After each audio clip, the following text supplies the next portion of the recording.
Railways have always used coal to keep everything on the move. Thomas had once thought moving coal trucks was the worst job. With the railway listing on the stock market, moving coal was now as important as ever. You trucks have been very good to me today. The thinner you empty out, the better. We're thicker with coal.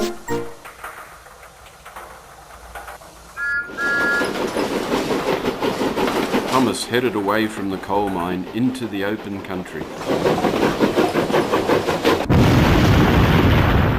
Thomas lay upside down with severe burns. The coal trucks were completely destroyed. A local potato farmer raised the alarm, and help was soon at hand. Earl arrived, bringing Jim the crane and the Fat Controller. Well, I've seen some accidents in my time, but this is no accident. I'd say there's been a bombing. Thomas was gently lifted onto the flat rail car by Jim. With the coal mine now shut off, I'll have to ration the coal until the line is repaired. There'll be a special meeting at the sheds later.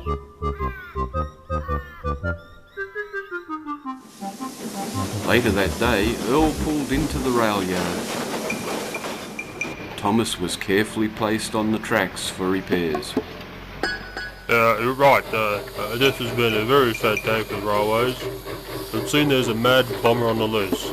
We must do all we can to be on the lookout for suspicious characters. The engines looked at each other. Come on, Noel. Well, who are you looking at? Ah. I will issue all of you with video cameras as security devices, so use them wisely. The engines viewed the cameras still in their boxes. Noel surveyed the stock. Well, with all these new cameras, we can start a video club. Just look at the great features on these new cameras. Wow.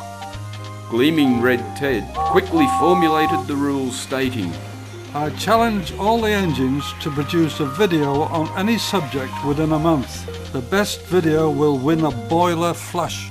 The engines mounted their cameras and made safe for the night. But on everyone's mind was the threat of a mad bomber.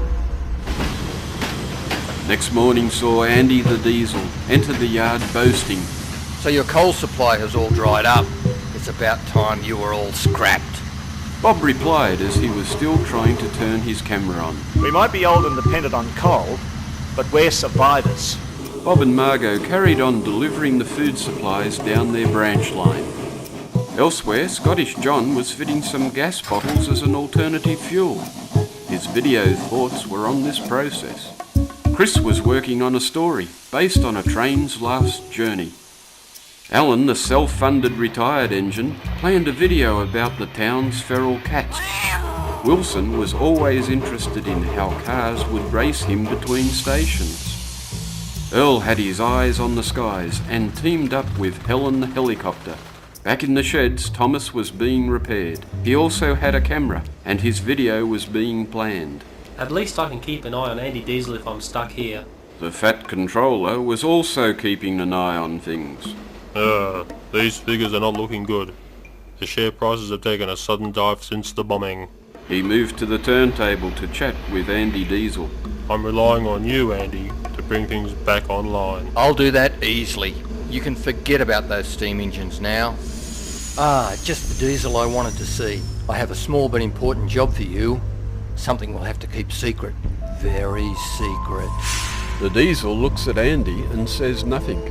Andy's secret plans are whispered to the Black Diesel. That's my boy. I like the quiet ones. No back chat, like I get from those clapped out dinosaur steamers. Same goes for you coal trucks, clogging up every siding, serving your masters with stinking coal. What's that blue paint on your driver's cab? Have you been repairing that pesky Thomas engine? For a chap who doesn't say much, looks like you've been batting for the other side. My strongest advice to you is stick with me. I have connections in very high places, way above the Fat Controller. He's just a puppet who's about to lose his strings.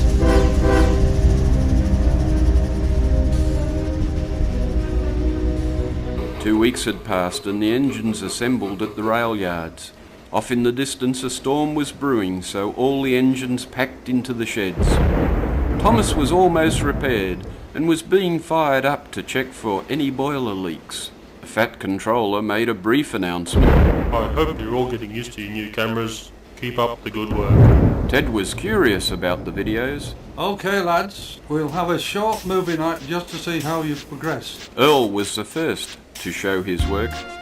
The engines hissed at the first video. They had never seen the sheds from the sky before.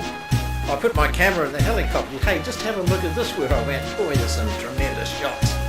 It's a bit shaky, this. Oh, I don't like heights. Why is it shaking like that? Oh, it's all wobbly. Why do you use the tripod? Oh, look at that shed right down there. Wow. An outstanding effort, Earl. Excellent titling, good composition, although some shots a little shaky. Bob was next, but was unable to remove the tape from his camera. Well, you see, it's a drama. It's very good. I act in it. One of the most exciting scripts that I've ever seen. Okay, Bob, don't give the story away. Chris, have you got something to show? Chris's video played, and silence fell upon the shed. The lightning outside enhanced the story as the thunder broke the silence. Now that's a video. It sends shivers through your boiler. A fine example of how all videos should be made. Alan, it's your turn. A little different. Seems like you shot the tracks, not the cats. Wilson was next, but explained. Well, you see, I had this accident. A car ran over my camera. Terrible waste of equipment. Ted seemed bemused by this and called for Scottish John.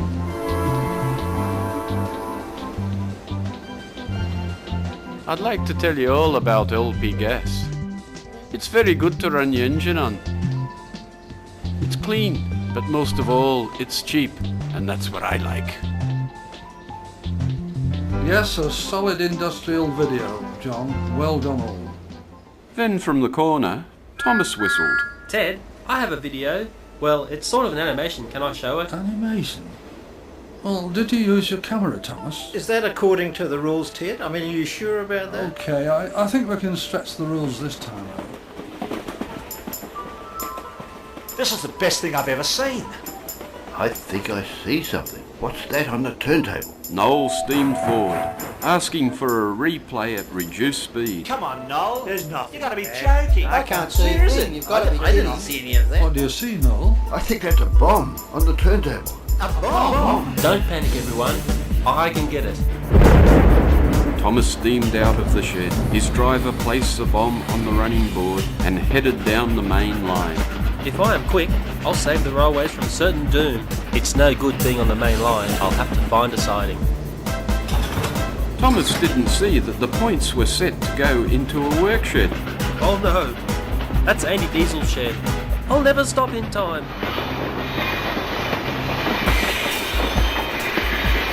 Andy couldn't believe his eyes. Oh no! Help! Help! Crikey's not me!